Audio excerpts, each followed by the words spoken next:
Bienvenidos to the Rockerness Podcast, the show where we talk to awesome musical artists about how and why they started playing and writing songs, and they play us one of the first songs they ever wrote. I'm your co-host, Rose Sean, in a very different time zone than my co-hosts and amigos, Terence LeClaire and Tony Tancredi. On today's episode, we're interviewing a songwriter from Sacramento, California, who makes indie rock with a nice little pop polish. She's toured with the band Friendship and just released her own debut full-length album, which is totally rad. She is on tour right now with Kississippi. Our guest this week is Talker.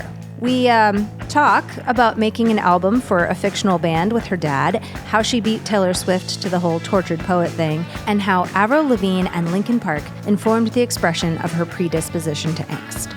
You will want to stay long enough to hear the story about how she definitely did not bring Mac DeMarco a box of drugs at the Miami airport. Plus, hear a gorgeous, stripped-down version of her song, Everything Is Something I Never Saw Coming, that has not been released yet. Here's our dish sesh with Talker. Yeah. I hear myself. That's perfect. I love what I hear. Oh, good. The loaner headphones are working out. Yeah. Where are you coming from right now? I have a creative agency with my best friend. Oh, nice. Wait, what? And yeah, that was like the work thing. And we had a last minute shoot that came together for today with this Kooky client.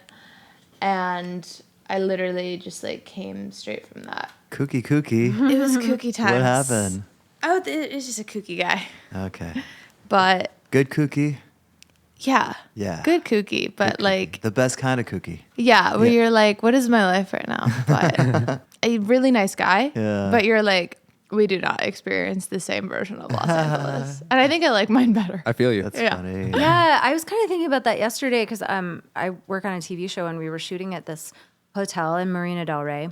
It was nice, I guess, but like so not my style. And I was sort of observing like who was sitting in the bar. And, you know, it was like a bunch of like older people in suits. And I was just thinking like, I guess this is nice for them, but it's like such a different world than I inhabit. Like the kind of place where they Yeah. sort of want it to look. Mahogany everywhere. Yeah, like not Yeah. right. Hey, Like there's nothing wrong with mahogany. but yeah, like not too nothing. They're like nothing's quirky. Nothing is even particularly like individuated. It's just like Yeah, exactly. There's no like grit or meat to it. Could it? Well, it just could be a hotel in like any city in the world. Yeah. But you know, like a nice view of the marina. I get that. Also nice. But yeah. Well, welcome. Welcome. Celeste. Thank you. Celeste, Talker. Welcome to DeToro's house. We're in Burbank with Talker. Yeah. Yeah, thanks for having me. We should call this episode Talkwardness. Okay. Oh, yeah. Because it's Talker. Mm-hmm. Yeah. Well, yeah. I guess I should go ahead and say that we know so many of the same people, and I've seen Yeah. you live a couple of times. Oh my God. Yeah. Amazing. But I think I saw you. Yes, I think it was like a Moose Lodge or something in Eagle Rock, and you played with Dolly Dagger. Yeah. Yeah. Whoa. Yeah. TBT. Yeah. And that, what is the name of that outside place that you played recently? It was like a mini festival, and I was there as well. Oh, at The place with the big hand. June Gloom Fest. Oh, yeah. Yeah. I forget what the name of that spot Called like was, the other though. side. The or other something? side. Yeah. That was a Yeah. cool show. Yeah, that was really fun. It was so hot. There was no shade. It was Oh, very what? hot. Yes, Yeah. I remember that It was in part. June. It was like a heat wave. Yeah. Ooh. Really bad. I mean, the show was great, Yeah. but really bad heat. The opposite of Yeah, gloom. no, I know. It was funny because Yeah. the event was literally called June Gloom, and it June was like Doom, more like not it. June Yeah. Gloom Come at on. all. Yeah. And actually, one of our previous guests, Wyo, was also on the Yeah. bill. Shout out Hey, Andy from cool. Wow. Yeah. Yeah, so we kind of let's start at like the beginning. You Yeah. were born, and what was What was that like? So true. like what was like kind of cold. the beginning of music for you? Both of my parents are musicians, not professionally or anything, but my dad taught me piano. So I started taking piano lessons when I was 4 from my dad. And actually like managed to keep that going, which is kind of surprising because I feel like I wouldn't be shocked if I like really just like didn't get along and like didn't stay the course of like learning something from my dad. But yeah, he taught me until I was in like high school. And so yeah, started playing when I was 4, but he is also like a songwriter and musician and like does his own thing. And my mom plays classical guitar and is a really nice. great like classical vocalist. And so I feel like music was like always around, and I was definitely like encouraged to play and sing. Yeah. Oh, very cool. Yeah. Very cool. Playing their songs kind of like, or their style of music, or just kind of any kind? Kind of any kind. I mean, they both are very much like pop and rock fans, and like had their own, you know, days of like following bands around or like going to shows together or whatever. So I was encouraged to do that kind of thing. Like I was like, hey, I bought like the Avril Lavigne songbook. These are the songs I want to learn. And my dad was like, okay, well, we're going to do these songs. Or whatever. Oh, So, yeah. He's like, done. Yeah. We love exactly. supportive We parents. love Yeah. supportive parents. That is cool. That's very cool because I was going to ask what kind of songs he was teaching you, but he let you choose. That's Yeah. nice. I mean, we did like classical and like the classics as well, of course. But yeah, it was like definitely a variety and like encouraged to do that kind of thing. That's really cool. And I'm sure he really kind of appreciated like it was like an opportunity to spend time with you and connect with you. Oh, absolutely. Like looking back, it feels very special and like a very like cute, nice thing. Yeah, it's very cute. Yeah. Where did you grow up? Outside of Sacramento. Oh, okay. Yeah. Like half an hour east in a town called Folsom, famous for The prison? That's the place. Wow. Yeah, that's the place. But it's like it's a suburb. It's like honestly like a very nice like cookie cutter suburb. It's like Santa Clarita-esque. There's like 90,000 people that live there. So like wow. it's not like huge by any means, but like you wouldn't know that there's like it's hardly a prison town. Right. But they What's do a prison town? I don't know. I don't know. But like, you know, you could live there and not know that that's a thing. It's like not really about that. But Thanks, Johnny Cash. But they do milk that for all it's worth. Like a few years ago, they opened like the Johnny Cash Trail and like Sure, all this yeah. stuff. And you're like, this happened a long time ago. But yeah, honestly, like it's pretty nice. Like the American River flows through it, and we have a lake, and we have like the most miles of bike path in California in a single town or something. Oh, that sounds like really nice. Yeah. So it's like, you know, can't complain. Yeah, that sounds great. Yeah, it's a good place to grow up. Yeah. Right. It's a great place to grow up and then like move to the city from. And I don't think I would move back. Yeah. Did a lot of like songwriters like Johnny Cash kind of like, you know, just did that pop up too because of Johnny Cash? Just curiously, like, is there like a scene there, like a music scene? There's a scene. I don't think it has anything to do with Johnny Cash. Okay. I think that there's just, well, kind of unrelated. Like there's like a pretty good music program, or at least there was when I was in school. So like a good like jazz program and all of that kind of thing that kind of funneled into like some of the music colleges and stuff. So I did that, and there's like kind of a music scene that's like a little bit of like an extension of like Sacramento in general. So there is that. But I don't think that it really has anything to do with Johnny Cash. Yeah. That's cool. But though. people will play Folsom Prison Blues at an open mic or something. But yeah. Everyone rolled their eyes. They're like, we know. Exactly. Yeah. yeah, if I had a nickel for every time. So where did writing start for you? That's a great question. Honestly, I genuinely can't necessarily even like properly answer that. I mean, I again was definitely encouraged to do so. My dad writes songs, and he like was doing that before I came along, and has been doing that and has gotten back into that in the last like 10 years or so as well, which has been like pretty cool to see from afar as his daughter. But he definitely encouraged that.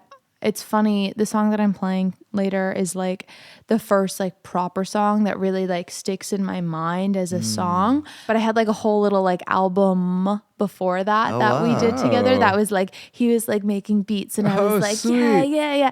You know, so I think I was always encouraged to do that. And I also was like a very like heady and depressed child. And so I feel like I just was like always like, tortured artiste. I did like the tortured poets thing like so long ago. So I don't know. It's definitely been like just been a part of my life for a long time. Yeah. Well, it's great like to use that for fuel, the tortured artist kind of like, you know, Yes. kind of, because feel those feels, right? Yeah. I had no idea what I was talking about, But sure, it's like you feel a lot, but you're like, but you know. No, I know. I was Yeah. the same. I took myself like really seriously, Yeah. even as kind of a small child. but that's kind of like I think that that's so pure and so genuine because it's like maybe not rooted in experience, but it is rooted in like the chemical of it, Yes. where you're like, I don't really know what to do with this. And I don't know if this is legitimate or if I even have a right to feel these feelings or what to do with them. So it is very real and very pure and like totally legit. Yeah. Yeah, Yeah. absolutely. Absolutely. It's like the angst and everything. Who Yeah. was it who had that song like on an episode? Was it Pete Molinari? Like, where it's just It's like Too Late. Yeah, his first song was something called "It's Too Late." Yeah. And it's just like, Yeah, for what? You're Yeah. like, You're 14. yeah. Right. Yeah. So yeah. it's- Exactly. Yeah. He Shout wrote it out when he was Pete. 15, and it's like this really world weary song about like, and yeah, it's literally called "It's Too Late." And gosh, somebody else had a song like that. Oh well, Daniel Brummel's Yeah, song that's right. was like When times were good. When times And were good. He was like 10 years old Yeah, or something. he wrote it when he was God. 7. That Seven? is so Like, yeah, funny. it's like, what are you nostalgic for? You're not even old enough Right. to like You're remember like, anything. last year, like, Right. Yeah. But I do think like there's something The to this. feels are real. Oh, yeah. It's just Oh, like, yeah. which is really interesting because it's like pain is both timeless and universal, but yet we don't have great ways of being able to express it. Totally. You know? Totally. Well, I think if you're predisposed to something and then you have enough things that validate that or like inform that where you're like, oh, this person's doing that, or I can like express it in this way. Like the first 2 albums that I bought with my own money were Let Go by Avril Lavigne and Meteora, Linkin Park. Yeah. And I interesting. feel, and Wow. I really feel like both of those, especially Meteora, like genuinely like informed this predisposition of like how to express that and like people feeling that way and then just like leaning into that. I totally get that. I mean, Yeah. like Nirvana, you know. Yeah. like That's him, yeah. Well, also, what was that album you did with your dad? You said you did one full album. What kind of music was that? It's so random. Like I couldn't even play it for you. Maybe I'll find it and send it to Oh, you guys please. after. Show If I can notes. find it, honestly. It was called Groove Songs. Yes. Okay, I'm in because I'm moved by groove. Moved by Groove? I'm moved by true, groove. he is. Yeah, I He's think the moved by groove. songs were like it was like a fictional band. It was like very ahead of its time, honestly. And they were like a group of 4 fabulous like 13-year-olds. You know, and I was like, that's so cool. They're 13. And the songs were called like I remember there was a song called Sports. And it was like listing off different types of sports. Like that's about it. Oh, that's I so can't- cute. I really can't remember the other ones, but I would love to find that and we burned CDs and I gave them to my friends. Oh, yeah. And yeah. And they did not want them. But I said, oh, No, they did. They were just jealous. pretty cool. Oh, well, I hope you can find it. Send it to Yeah, Tony. I'll Oh, text please my do. dad because I'm sure he has it. Yeah. Yeah, I would think so. Yeah. I mean, that's like really, really cute. I think I was like 7. So Wow. Right. Just listing different kinds of sports. yeah, and that I did not play. Right. That's so cute. What other kind of music were you listening to? Yeah, I mean, kind of a blend. My parents listened to a lot of like general like rock pop. They listened to a lot of Nirvana. They were very much Soundgarden people. Oh, hell yeah. But they also were like big into U2. Yeah. Like the Joshua Tree was like a very great. formative album that is album. still like Desert Island top 5. But then a lot of also like current pop. My first concert was Hilary Duff. Metamorphosis tour 2003. Nice. So, but so it was kind of a blend of a lot of that, but definitely like a lot of like 90s rock was the inspo for sure, and like just like what my parents had around. Nice. Yeah, that makes sense. That makes sense. So I actually have a question because you mentioned in some interview I read that you were raised as a Mormon, Yeah. but your parents sound like pretty hip. So Yeah. It's kind of interesting. Neither of them, they joined the church when I was 5. My mom is from Germany, grew up Catholic. My dad is like Jewish, but like culturally Jewish. Yeah. Like agnostic. And they both joined when I was 5.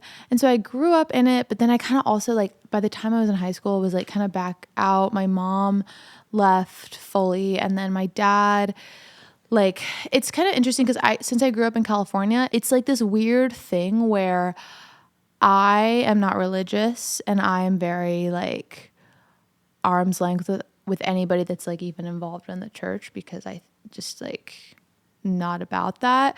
But in California, I will say like it's very different than if you grow up in Utah or something. And like I don't know any of your experiences or like if you've like known anybody who was in it or anything, but like I feel like in California, or at least like where I grew up, Mormons were like very hip and very like they did like sports and arts and were just like cool people. Yeah. Kind of. Yeah. No, that's kind of Well, been New York too. I mean, New York, like they would have the best commercials. When I was growing up, the chick commercials. That's right. I remember commercials for the Church of Latter-day Saints. Yeah, Latter-day Saints. Yeah, and it was just like they'd play like Edie Brickell songs, and it would be people like hanging out, partying. I'm like, how do I go there? Yeah, honestly, so that's kind of like how it was in California too. And so it's this interesting thing where I have a lot of like love for certain people that I grew up with, and like we still have like some family friends that are in that, and like I you know, I'm not gonna like air my parents' shit too much per se. My mom is out of it, and my dad is like he still has one toe in kind of because of that social element, right? Like there are friends in that and all of that, but at the same time, like it's so much more loosey goosey here, which for me doesn't really excuse all of the shit. Right. Right. Yeah.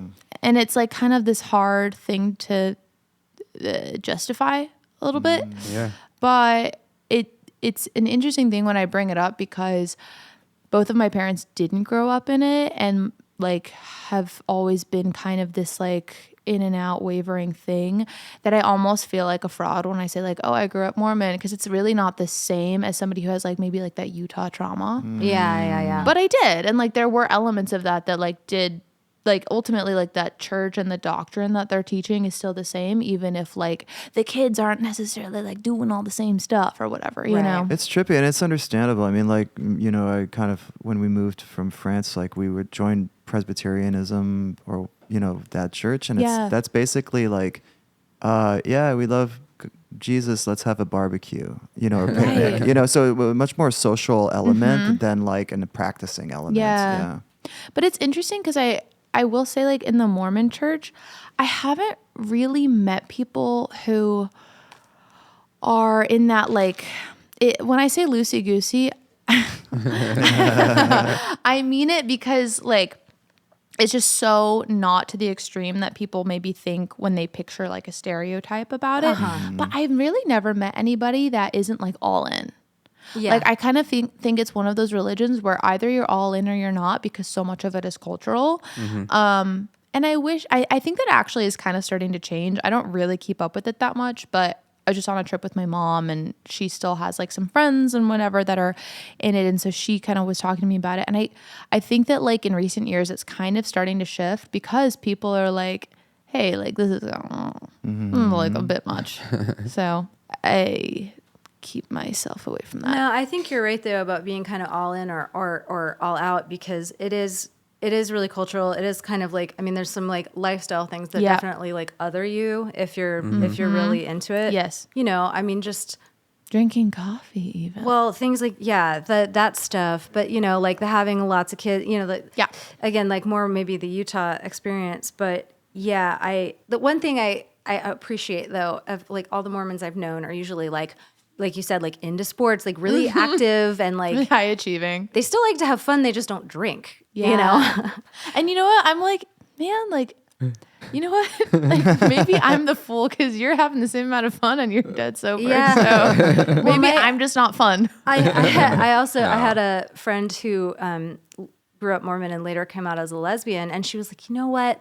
I really miss dating Mormon guys because like, well, A, we didn't have sex, so that wasn't a problem. And she's like, B, but we had so much fun. Like, she's like, we'd go hiking, we'd go rock climbing, we'd do all this. Fun events because they're dating with intention. Yeah. And you know what? Like, they're like, we are getting to know each other. We are not going out for drinks. We're doing an activity. Yeah. I'm like, you know what? Okay, great. She was like, I do have a hard time finding a girl in LA who wants to like, you know, go on like outdoor adventures with me. So girls want a Mormon in the streets. And But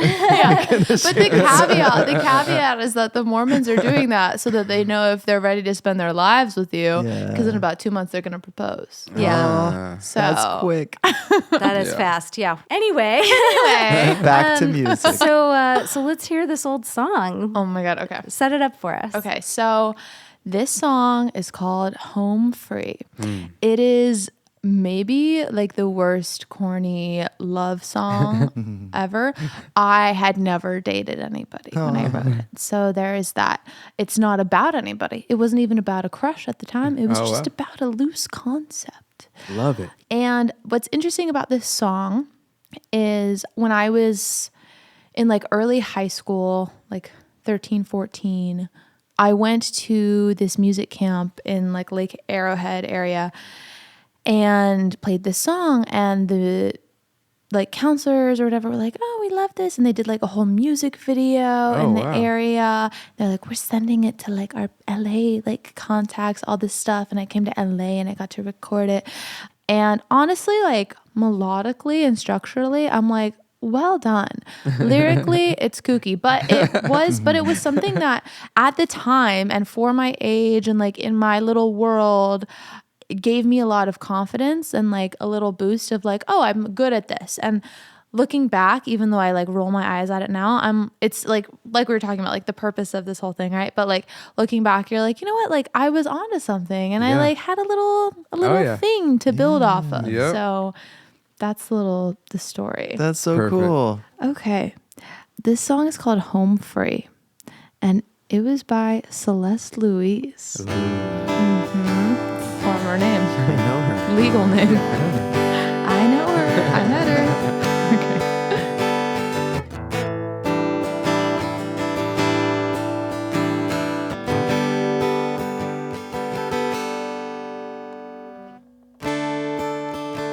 Your breath is the warmth of the sun. When I wanna quit and be done, you lift me up.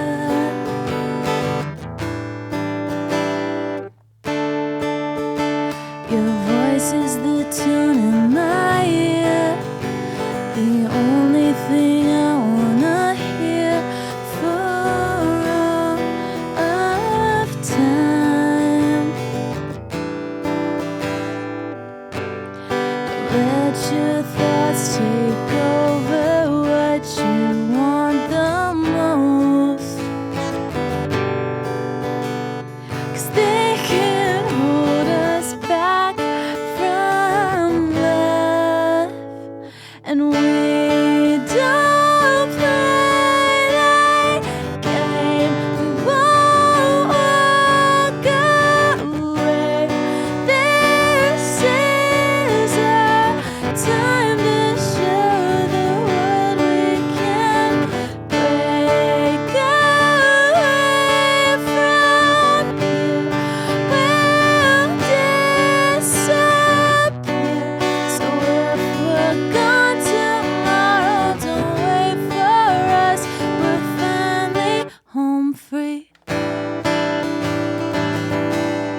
And we don't play that game.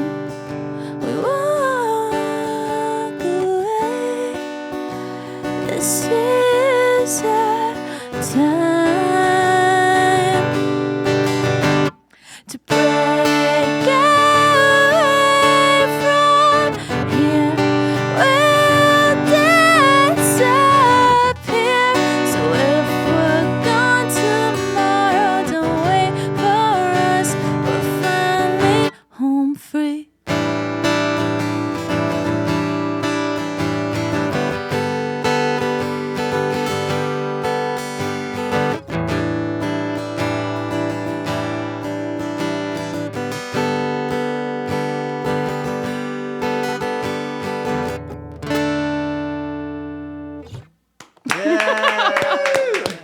Wow, I felt like I was at open mic night. I bet that killed at open mic night. Oh, Lyric yeah. changer. All those That high did notes. crush at open mic night. Yeah, that's so pretty. Honestly, Thank you. yeah, I thought that was like pretty good. You were saying the lyrics weren't so great, and I was like listening for something corny. And there's actually a couple like, what's the line about like whisper in my ear? It's the only sound I want to hear. Or something. Yeah. Like, I thought that was pretty good. Thank I mean, you. it's like it feels very the time, like of the time that you wrote it for Yes. sure. But like, I can see why your camp counselors were like, oh.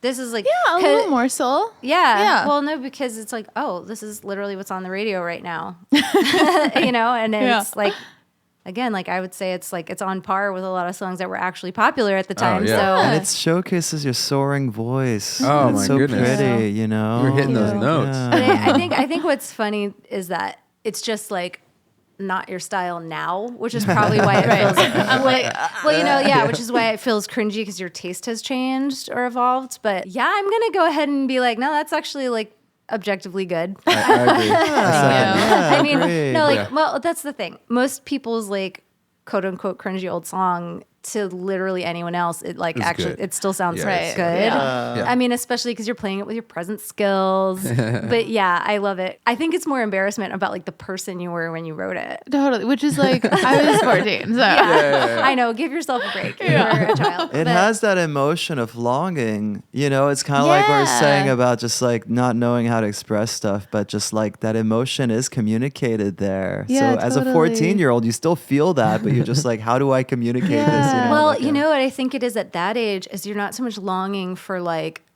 a particular person. You're kind of longing to feel that feel. love. Yeah. Yeah. You've heard about it in Yeah. songs. You've seen it in movies. You're like kind of Totally. longing to like It's know like what the that's like. pre-first love. Yeah. Yeah. Longing Yeah. to longing to have prelude the- to love. Prelude to love. Yeah. yeah, longing to like know what that feeling is like to Yeah. understand the yearning that like seems like it must be part of something pretty good. And then we feel it, and then we write the other stuff. Yeah, exactly. And then we write get crushed. And then we write the despair songs. Yeah, exactly. Yeah, it's love or despair. That's Yeah. just pretty much nothing else. Yeah. No, that was awesome. Thank you so much for sharing it with thanks us. I for know sharing. it's Thank you. it's tough to dive into that stuff sometimes. No, it's fun though. So at the time, what was like your, I guess, what were you like performing? Were you, you got to record that song, which is cool. Yeah. So I was doing a lot of performing around the Sacramento area, and then we'd come to LA sometimes, like when I recorded that, and like a couple of times my parents would like bring me to open mics and stuff. But I did a lot of performing in like Sacramento and San Francisco at the time. Cool. And your parents were like driving you? Yeah, That's amazing. Wow. it was cool. That is Yeah. very It was supportive. nice. We love Yeah. supportive parents. Yeah. They were like the healthy supportive where like we would like come to LA sometimes, but they weren't like, we're gonna move to LA and momager you. Right. Yeah. know? Yeah. That's perfect. I think that's like really, really healthy. Like Yeah. let you explore it without giving you a complex about it. Exactly. I think that's really beautiful. Yeah. What kind of venues would you play? I mean, it was mostly so I had that, and then I also was in a band called Crimson Sky. Crimson Sky. Very cool That's name. that's a great band name. Which was an interesting experience because they were like kind of already a thing and like this like Christian band. They weren't a Christian band, but they were like Christians in a band. Yes. Playing the And- circuit kind of thing, like the Christians. Yeah. Good And- paying gigs, I guess, you know? Like, honestly. But their singer left, and so then I joined, and then we were writing songs together. So we did that circuit, and then like some like battle of the bands type of stuff in Sacramento, whatever. But then with my own stuff, it was a lot of like coffee house gigs, but then there was a big gig at Slim's in San Francisco. Yep. Shout out to Yeah, Slim's. love that venue. Yeah. And it was like a showcase, and it was like a huge deal. And that was like the big moment. And that was like when I was a junior in high school. Nice. You were playing acoustic, like mostly And I solo. was playing acoustic. Was it Martin? Was it this Martin? No, it was this company. It's like a Canadian brand. Oh my God. I can't even remember the name because it was so random. I'm gonna look it up and then I'll Show tell notes. you later. Show notes. But that's cool. But It's like you acoustic. Art and Luthery. Art and Luthery, yeah. I think they're a Canadian brand. Yeah, huh. I've never heard of it. No, that's like, that goes back. Like, Yeah. It was like the guitar that my dad had. So yeah, that's cool that you're like kind of a solo, you But know. like big showcase show in San Francisco. Yeah. It was Big- very That's cool. awesome. All my Big stuff. friends came and they were very impressed. And the boy I liked came. Oh my God. And we did date for 2 months. he's so like home freeze about me. exactly. He was impressed. Obviously. He was impressed. He enjoyed your performance. Yes. So that's good. That's worked for me before. Stage goggles. Yeah, stage goggles. Yeah. Showman. Yeah. Yeah. That's so cool. And I can just imagine too how cool it must have felt as like a high school kid to be like, I'm playing a show in the city, like at a cool bar, venue. Yeah. essentially. A very cool venue. Yeah. Yeah, that's awesome. They sadly no longer exist. Yeah, but- rest in peace. R.I.P. to so many cool venues. I know. They I closed know. like pre-COVID though. I feel like they were. Are you from the Bay? No.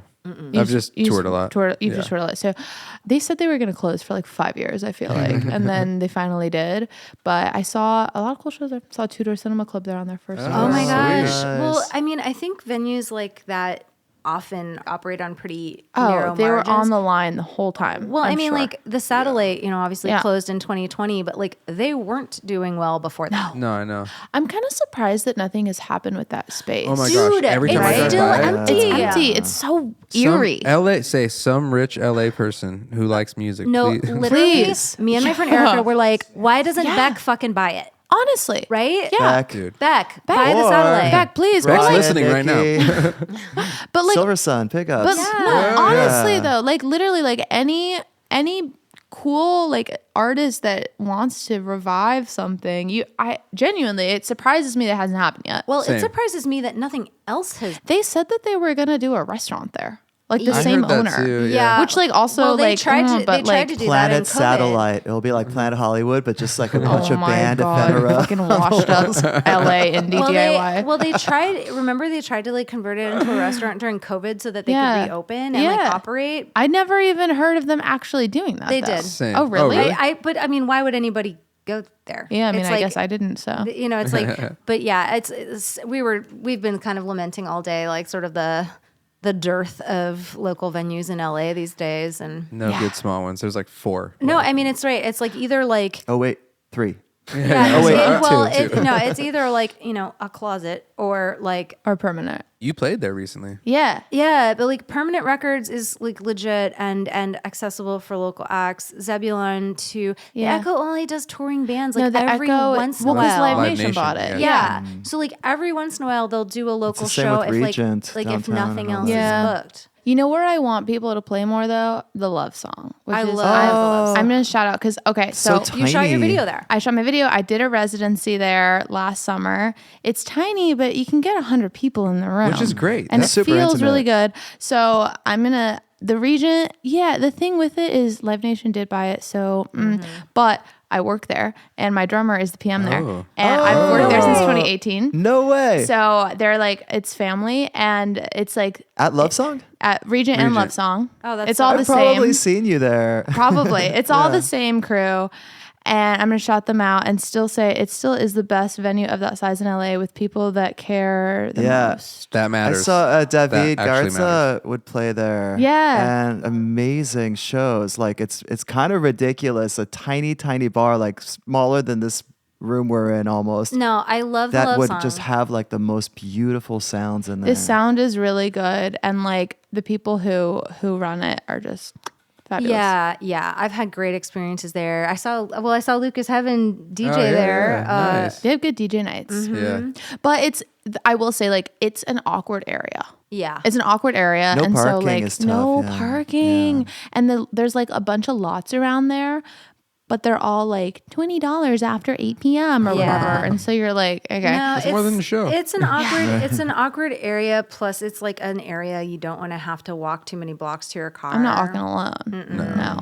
I feel like even though Live Nation bought the venue and does like a lot of the touring circuit, they still have a team that. Like the Spaceland team still books it, right? Yeah, exactly. Frank. It's still this. It's Mitch. Yeah, it's Mitchell, and it's still the same team, like booking it and running it. And so they'll do a lot of like the one-off stuff there. We just had the Elliott Smith like birthday tribute. I know. Oh, And, I like, wanted to go to that so New bad. Monkey fundraiser. It was incredible. It was really great. I wanted to go to that so bad. Yeah, it was really great. But yeah, I don't know. I feel like we're still not back to, the level of venues that were available before. But I do feel like it's a lot better. Like I feel like she's like starting to get cute again. There's gold diggers, I think. Gold is Diggers is cool. great. That's cute. And There's- that's really tough for parking, but it is cool. They have a parking lot. They do. Yes. Oh my God. Hey everybody, there's a parking lot at Gold Diggers. That's new. Where that Sears It's- used to be, or like like I don't know. there's like a you go right on San like I You don't take San Vicente. I know, literally. hey Like, listeners. okay, if you were gonna go left on Santa Monica Boulevard to get to Gold Diggers, Yeah. instead you go right. Coming from north, Got it. You Yeah. go west. Got it. I see it It's now. so silly. No. But then on the right, there's like a gate that opens up into a parking lot, No and that's Gold Digger, so you won't get way. towed. You can park there. I had no That's their idea. lot. Game changer. Yeah. That place is so great. Yeah. It's Yeah. Bellwether You're reminding downtown. me. Bellwether is great. Well, they should but do- they have a small room. Yeah, they But should do people more don't shows. do it. Yeah, nobody's doing shows, but they have like that upstairs bar has like a small stage. It could be a thing. That could be a It's thing. tough though because I mean there's also just like not a lot of money in booking live music, Yeah. and as someone who was like kind of going after that for a little while, like there's a reason that every few years there's sort of like a new A switch up. Yeah, I mean, Yeah. there was like the Play Like a Girl thing for a while, which was amazing. But they got like burnt out on doing it for nothing, I'm sure. And then they were just like, we have better things to do. She's like, I'm going to make sure that people can find. Yeah. She started going into immigration law. Yeah, so. it's amazing. You know what I do love though? The rise of house shows. Yes. Yeah. That's really cool. And then like DIY venues like the other side. Like So Far Sounds Yeah. does that Yeah. too, right? Yeah. But they kind of like started that bit, especially since the pandemic. But they're so corporate now. I mean, I still love So Far. Like, I really like So Far for touring. LA is kind of whatever. Like, I still will do it from time to time, but what I really like to do is if I'm touring, I have an off day or like just like an awkward with DIY. Like sometimes there's like an awkward routing or like 2 days in a city or whatever.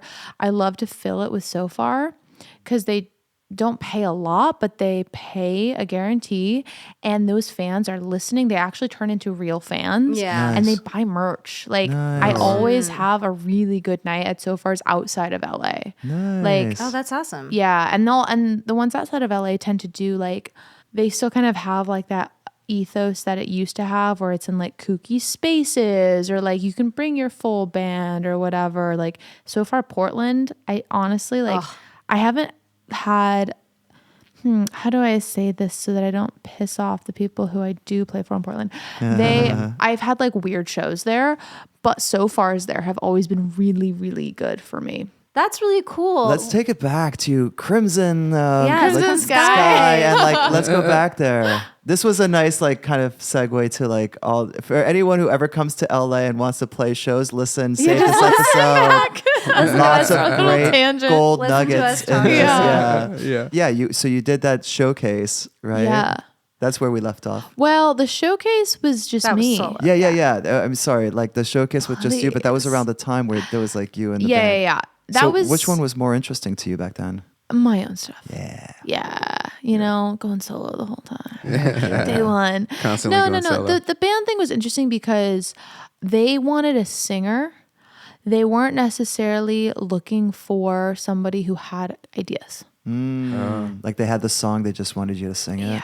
Yeah. And I was a writer. Same thing happened to Jeff Buckley. There you go. Exactly. In New York, yeah. Exactly. Gods and Monsters. Anyway. So, you know, two geniuses in a pod. That's it. But no, but we did like some sessions. I actually remember there was a song that I wrote with the guitarist that was really good. And I still sometimes, I don't really remember all of it and I don't have a recording, but like this one section of it, like to this day will still kind of pop in sometimes. But this is like a funny story that is like pretty irrelevant. And I haven't really, well, I guess not relevant, but like I haven't really like revisited and like I never think of, but I got like booted out of the band. There was this girl who was the singer before me and then she left and they were like, we need another girl. So they brought me in and then I like had a bunch of ideas and then like, you know, we played the circuit a bit, did some battle of the bands, whatever. Then they were like, we're bringing in this other guy too. And I was like, well, I'm also in the band. So like, what if I'm not into it? And they were like, no, like we want both. And so we did some shows where we were both singing and we would like have different parts or whatever. But then he was like, this is my thing. And he really wanted to like be the star. And they started booking shows without telling me. What? And he would sing. And then it just became like this boy band kind of vibe. And he was very like, he really wanted to be a star kind of vibe, which respect, you know, he knew what he wanted, go for it. But I kind of got like booted from the band and it was for the best because then they started getting even more Christian and cringy. But What's that saying? It's like if you're who you are. Sometimes like, man's rejection is God's protection. There you go. Said it better than I could. Yeah. He was like, these people do not represent me. On your way. Well, so what was like kind of the next thing? Because this is kind of all high school, right? Yes. So I went to school for music. I went to the University of Miami. Nice. They have like a contemporary songwriting program thing that's like kind of similar to like the whole USC thing. Whatever. Nice. So I went there and I actually was only there for 2.5 years. I graduated early and then came straight here. Miami was cool. I feel like I learned, I definitely needed to go there or like to school before moving to LA because I feel like I was very sheltered and like just like not prepared for the real world in that sense, much less like the LA music industry world. And I learned a lot from my peers and I think it was like such a gift to be able to just be focused on like making music and learning and like playing together and like you're like, oh, I need to like study and like make sure I'm doing well in school, but that means like Playing music. Yeah. So that was pretty cool, but I hated living in Miami. I like Miami a lot. I think it's really fun to visit, but like I think that there's a lot of wonderful things about Miami, and so like it's not like I dislike it by any means, but I think that there are a lot of parts of the city that are like the shallowness of LA like tenfold, like big like money shallow vibes. Also a lot of really awesome things. A lot of really cool like cultural stuff and like incredible beaches and like just fabulous. But living there was like pretty exhausting, and I was just kind of miserable. So I don't know that much about Miami, but you don't really like strike me as a Miami girl. No, it was not the place for me. I really like visiting for a long weekend. It's super fun. There was this festival that happened there that I interned for. This is just like an idea of like a regular like what happened. Was it Ultra? Like a Tuesday? It wasn't Ultra. And this was the first year that they had the festival, and they hired interns, which was basically just, hey, work for us for free. It wasn't like an internship to like work the festival. They didn't do any due diligence. They didn't even like check if people had driver's licenses or anything like that. But we were the people hired to drive artists around. Oh, and, my gosh. And they put together they don't do this anymore. They put together like a drug box, and they wanted us to for the record, I did not do this in case anybody comes listening. I genuinely didn't because I was scared. They were like, hey, we're putting together drug boxes to deliver to the artists. You should bring this in your car to the airport when you pick up Mac DeMarco. Absolutely fucking And not. I was 19 and I was driving my 1990 Honda Accord with no air conditioning in it. There we go. Just like Mac likes. And they literally they didn't provide a car, no nothing. That's crazy. They're like, that's fine. They give me his number at the time. He's changed it since because when I was 23, I checked. I was like, hey, Mac. but they give me his number and I literally had to text him and be like, hey, heads up, I don't have air conditioning in my car. And he was so sweet and he was like, it's cool. But they're like, pick up Mac DeMarco in your old shitty car with no air conditioning and bring him this box of drugs that he may or may not even want to do.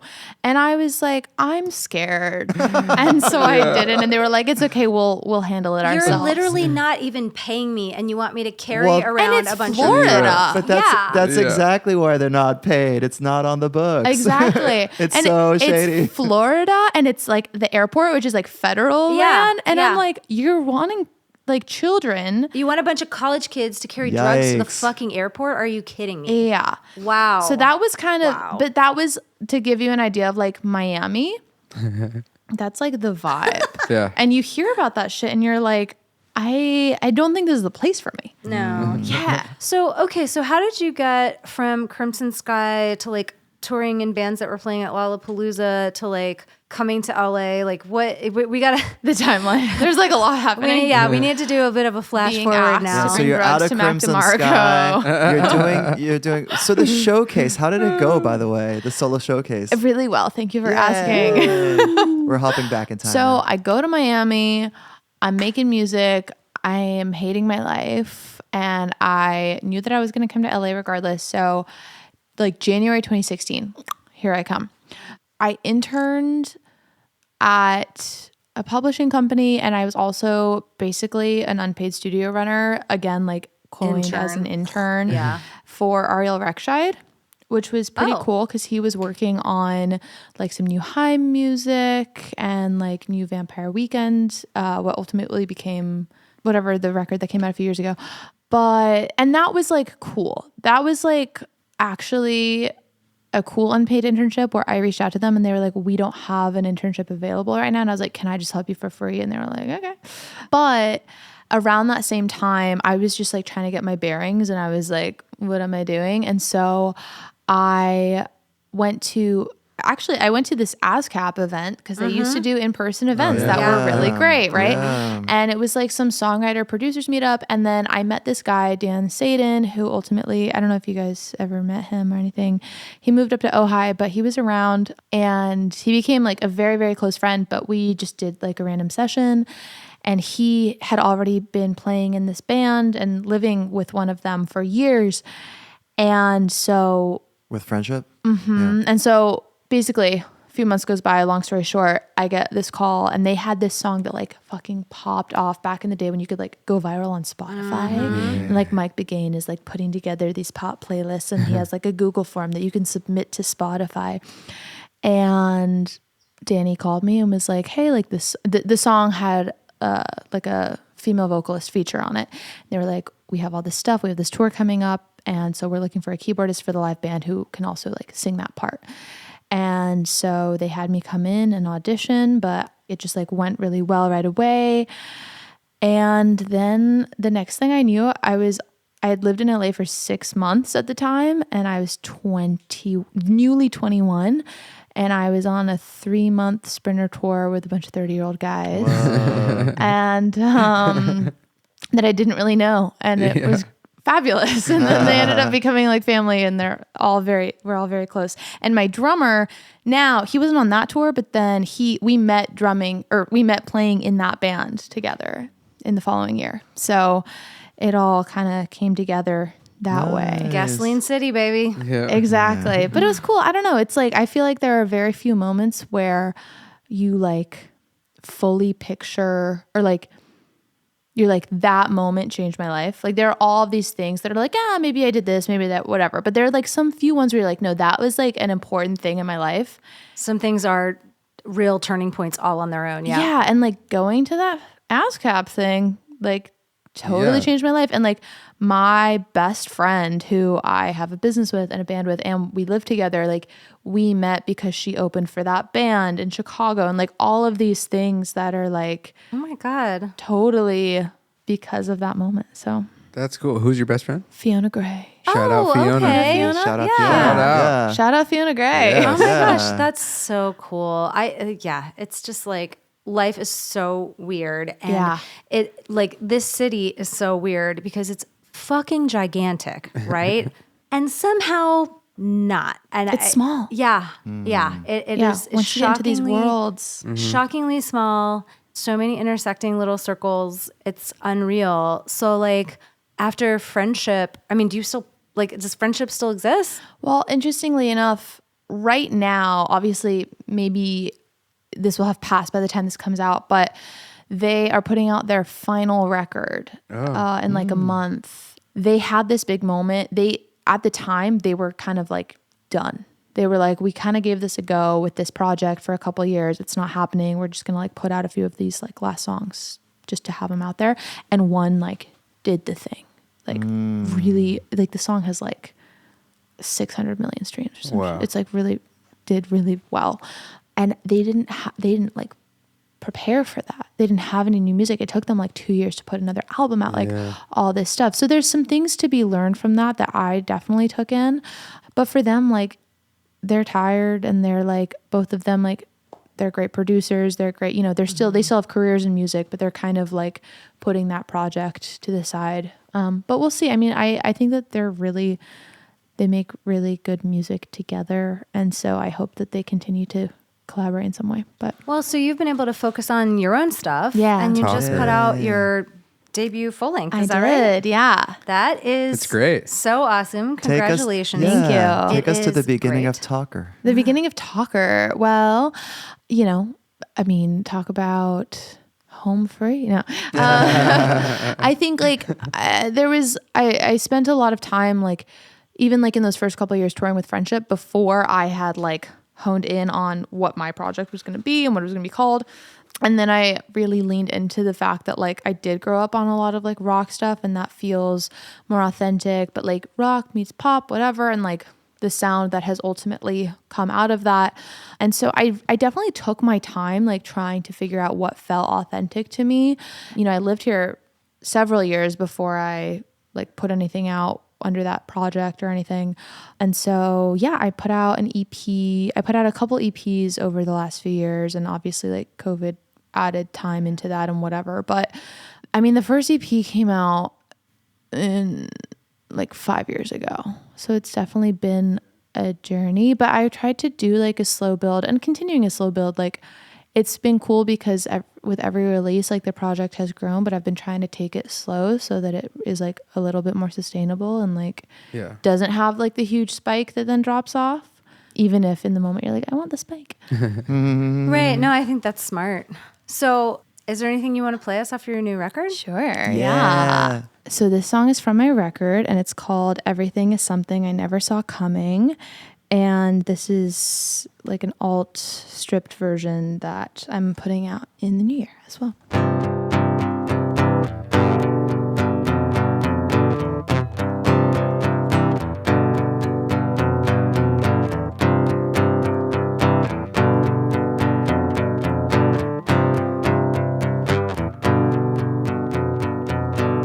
Open my eyes, ready to start the day, and then ended at the very same time. Stuck and suspended somewhere out in space.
ass song. Thank you. Thank you So so good. much. Thank you for being on the Yeah, show. thanks for having me.